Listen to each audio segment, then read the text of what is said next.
Trojan Philly, what's up, man? USCJ here. It's the top of the morning. I hope everybody is getting ready to get up, get out, and make some things happen this morning. Listen, we got to talk about USC, their run game. The question is, why did we stop running? Why did we stop running? Listen, USC, of course, you guys know, had a lot of success during the game this past Saturday against Minnesota. My MVP, I said it Saturday night after my live, my MVP is going to be Woody Marks. Woody Marks was having a phenomenal game. He was going inside, out, outside, in, and he just had a burst.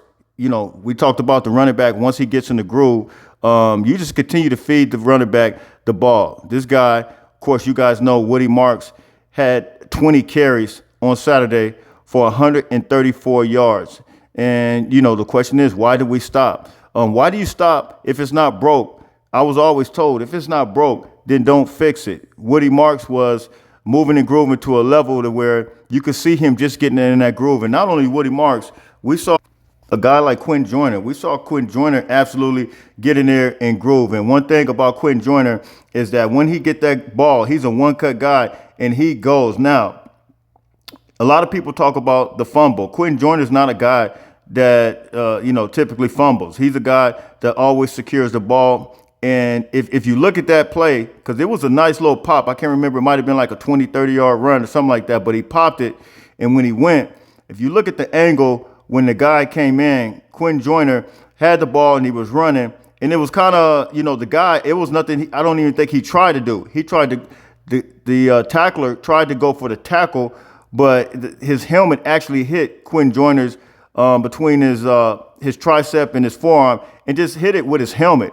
It wasn't something that he intentionally tried to do. However, it was one of those freak plays. The helmet hit the ball, and the ball came out, and so Quinn Joiner fumbled. It was like perfect timing for that defender. We'll give that to him. However, Quinn Joiner is not a guy that will continue to do something like that. So my thing is when you're running the ball and you're having success, and we'll talk about what Flack had to say about Lincoln Riley about our offense, because it's kind of ironic that he would even say that, because I knew that we were having success. We saw that we were having success. And one of the things that I brought out to you guys just yesterday when I did a live video was that USC is a RPO/run type of offensive line. We have to identify who we are. We are who we are. We know that pass blocking is not our strength. And so if we recognize that we have success at running the ball, and you have guys like Quinn Joiner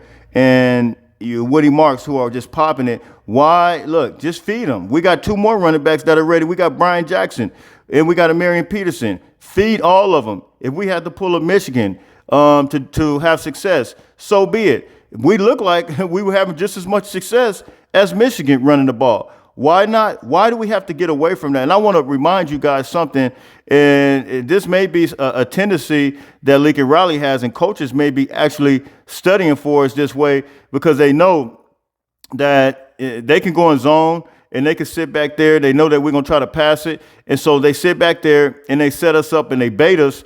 And we see a situation where we see these issues with the passing game. We see these guys, these guys are coming off the edge, just beating our tackles. We know our quarterback he's a quarterback that if you give him time, he's going to absolutely slice you up. He's going to pick you apart. But if you don't give him time, he's not one of those that's going to step in the pocket and run and take off. He's not going to elude the tacklers like most athletic quarterbacks would do. And so we recognize that that's not his strength, and we're not looking for him to be outside of that. And so what we have to do as a team, work what's in our strengths. Why work against our strength? And so Woody Marks, when you look at what he had 20 carries for 134 yards. Then you had Quinn Joiner, who had 4 carries for 44 yards. Why go away from that? We had a total of 173 yards. Why can't we run it up? Why can't we run it up to score and run up the yardage to 350 yards rushing? Why is that? But so not only did the fan base recognize that, we all recognize that, Lincoln Riley now he has tendencies to get away from the run game. We saw it during the Utah game. You guys remember last year, coincidentally, same thing kind of happened. Marshawn Lloyd had a big fumble, and we got away from the run game. Marshawn Lloyd was having a big pop. He was getting like gashes of 15, 20-yard runs. And yes, he fumbled one time, but he has success. That's not a guy that will continue to fumble. You keep feeding your running back. You keep feeding the guy that's doing the work, and you will reap the benefits. However, we revert back to these passing yards. Trying to accumulate these passing yards, and it just doesn't. We come out on the losing end. And if you see it time and time again, the definition of insanity is to do the same thing over and over again. I don't understand it. And you look at what PJ Flack said. Shout out to my guy, Brandon from Light the Torch. He sent me this tweet last night. I would have saw it, but he sent me this tweet last night from Eric McKinney, and he's talking about PJ Flack, his comments after a game. Let's take a look at it. So here's PJ Flack. This is what he said. This is Eric McKinney from USC. He says, Minnesota PJ Flack has some interesting comments following the Gophers' win against USC. He said you could just tell they were running the ball, but they still wanted to throw the ball. And so let me translate that for you. They were having success running the ball. USC was having success running the ball, but for whatever reason, they wanted to still pass anyway.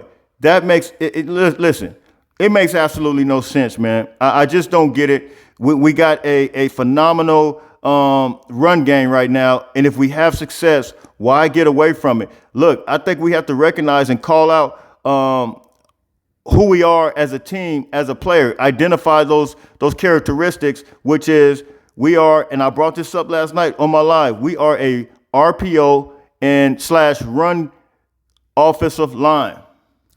Those are who those guys are. Our offensive line is, our big uglies. Look, they're not all bad to where everybody thinks they are. In the passing game, that's not their strength. But in the run game, they are what they are, and they're dogs in the run game. And we've had success, and proof is in the pudding. And so my thing is, as we get ready to look at Penn State, how are they going to switch this up? Are they going to switch up because we did have success in the run game? Are we going to switch up? I told you guys I was a big guy on saying bring packages in so Jaden Mayava can get in there and run those RPO. RPO means run pass option, which means you run it. You swing out there and you run it on the outside, and your running back is running there with you. You might pitch it back, or you might run it up yourself. We're gonna have to do some of those things. We have that type of team. Michigan did it, and then you bring Miller back in. No problem. We're not even saying. Some are saying, but I'm not even saying. I'm still saying bring in the packages. For Mayava, bring Miller back in. We may have to run a 2-quarterback system, but listen. We have to win this game on Saturday, and by any means necessary, we have to do it. Now, are we going to change the offensive line? Is Killian O'Connor going to come in at center? Jonah Monheim, is he going to go back to being the tackle? I don't know. Those may be some personnel changes they may look to do. But look, man, it's kind of late in the game right now to be trying to figure things out. And we've already seen the tendencies. People are seeing the tendencies, so we have to figure this out quick, fast, in a hurry, man. So look, I'm out of here. Happy Monday to everybody. God bless everybody. Until later on, fight on, fight on, fight on.